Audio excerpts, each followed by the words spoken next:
मुजफ्फरपुर का ये गांव जहां गूंजती है कान्हा की बांसुरी की धुन। जानिए सुमेरा की संगीतमय कहानी।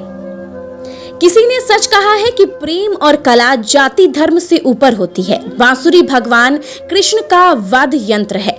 भगवान कृष्ण इसे गोपियों को रिझाने के लिए और गायों को चराते वक्त बजाते थे। ऐसे में मुजफ्फरपुर जिले के सुमेरा गांव के कुछ मुस्लिम परिवार गंगा जमुनी तहजीब की मिसाल पेश कर रहे हैं। पूरे गांव का मुख्य पेशा कृष्ण के वाद्य यंत्र यानी बांसुरी को बनाना है। इसी से उनकी रोजी रोटी चलती है। मुजफ्फरपुर में संगीत की धुन से हमेशा प्रेम प्रकट होता है। बांसुरी की धुन पौराणिक काल से प्रेम का प्रतीक रही है। बांसुरी सभी धर्म और संप्रदाय के लोग बजाते हैं। बांसुरी की चर्चा होते ही भगवान कृष्ण की मनमोहक छवि मन में आती है। कृष्ण जब भी तस्वीरों में मन के मंदिर में दिखते हैं, उनके दोनों हाथों में बांसुरी होती है। कृष्ण बांसुरी से प्रेम की तान छेड़ते हैं। कृष्ण बांसुरी से गोपियों को रिझाते हैं। कृष्ण बांसुरी की धुन से प्रेम मार्ग बताते हैं। कृष्ण बांसुरी की धुन से प्रेम करना सिखाते हैं। कृष्ण बांसुरी की धुन से मानव जाति का कल्याण करते हैं। बिहार के मुजफ्फरपुर जिले में एक ऐसा गांव है जहां भगवान कृष्ण के वाद्य यंत्र को बनाकर पूरे परिवार की जीविका चलती है। कहते हैं कि बांसुरी को कई नाम मिले हैं। बांसुरी को लोग वंशी, बेन, वेणु, बीन और बंसी भी कहते हैं। भगवान कृष्ण को बांसुरी की वजह से वंशिका, बंशीधार और मुरलीधर जैसे नामों से पुकारा जाता था। इसकी चर्चा भागवत कथा में भी है।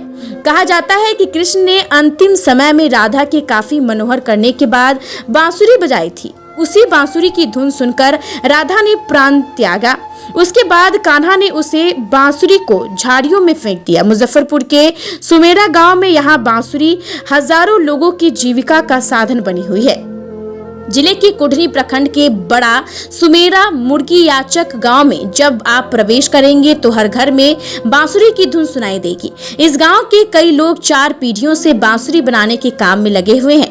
कहते हैं कि कभी इनकी बनाई बांसुरी की धुन नेपाल, भूटान और बांग्लादेश तक सुनाई देती थी। वह दिन कुछ और हुआ करता था जब इनका समय बदला चुका था। अब ये अपने बच्चों को ड्राइवर और मजदूर बनाना पसंद करते हैं, पर कहते हैं कि बच्चों को बांसुरी बनाने नहीं देंगे। इसके पीछे सरकार की उदासीनता सबसे बड़ा कारण है। इनके व्यवसाय को अभी तक बढ़ाने के लिए कुछ भी नहीं किया गया है। बांसुरी बनाने वाले ये कारीगर अब मदद की गुहार लगाने को मजबूर हैं। ध्यान रहे कि पूरे राज्य में इस बांसुरी का एक जमाने में डिमांड हुआ करता था। सुमेरा में सुरीली बांसुरी का निर्माण होता है जिसकी तान विदेशों तक पहुंचती है। सुमेरा गांव के 30 मुस्लिम परिवार बांसुरी को बनाते हैं। इन परिवारों की 4थी पीढ़ी लगातार बांसुरी बनाने के काम में लगी हुई है। बांसुरी बनाने वाले शख्स नूर मोहम्मद बताते हैं कि वह 10 साल की उम्र से ही बांसुरी बनाने के काम में लगे हुए हैं।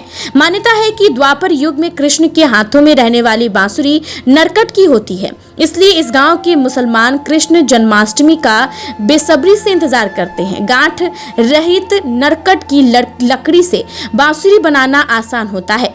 बांसुरी में नरकट में की लकड़ी का इस्तेमाल किया जाता है। वहीं अब नरकट के पौधे भी कमी आए हैं। अब चीन के बांस से ज्यादा डिमांड होती है। कुढ़नी प्रखंड के सुमेरा के कारीगर आज भी नरकट से बांसुरी का पारंपरिक तरीके से निर्माण करते हैं। कुढ़नी के कारीगर बांसुरी निर्माण के लिए दूसरे जिले से भी नरकट को खरीद कर लाते हैं। शहर के चंदवाड़ा, बड़ा सुमेरा, लकड़ी ढाई, मोतीपुर में नरकट की खेती की जाती है।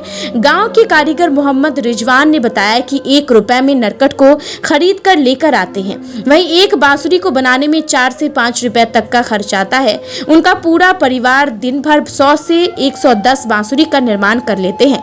बांसुरी कारीगर मोहम्मद रिजवान के अनुसार रजाई बनाने के पैतृक काम को छोड़ उन्होंने बांसुरी का निर्माण करना 20 साल पहले शुरू किया था। अब लगता है कि वापस रजाई बनाने का काम ही शुरू करना होगा। बांसुरी बनाने वाले मुस्लिम परिवारों को किसी कान्हा का इंतजार है। वे चाहते हैं कि कोई कृष्ण आए और उनकी समस्या का समाधान करे। दादा बाबा सबका हमारा लोग का भी इसी में रह गए और इसी से जो है से अपने बच्चा को पाले और जो है से नहीं ये मेला रहा तो फिर अपने भूख के पेट के कारण बच्चे के कारण अपना मजदूरी भी किए और लेबर में भी हम लोग काम करके किसी तरह से अपना ज़िंदगी को गुजार करके बच्चा लोगों के सेवा करते हैं। कोई इसमें नहीं लावेंगे बच्चा को। जब हम लोग कष्ट में रह गए तो बच्चा भी इसी कष्ट में रह गए। इसमें हमरे लोग के न बच्चा लोग पढ़ पाए, न पढ़ाई का हमरे लोग के कुछ सरकार से या आगे चल के न हमको मिला।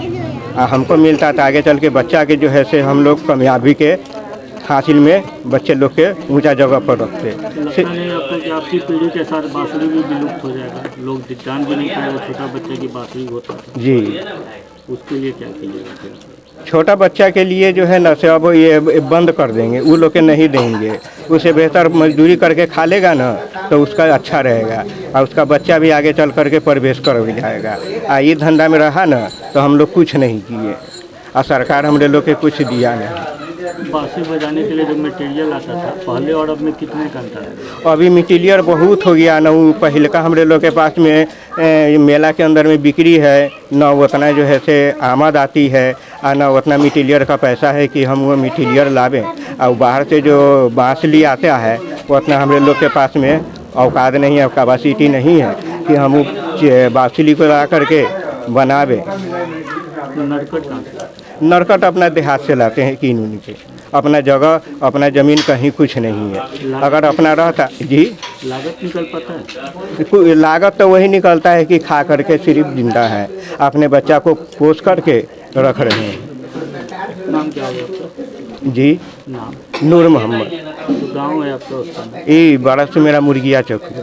कितने परिवार होंगे जो ये करीब लगभग 20-22 घर है जी। कितना 2200 परिवार बनाते होंगे? 2200 परिवार यही सब करता है, मजदूरी करता है। मजदूरी कर करके अपना बच्चे को देख रेख कर रहे हैं।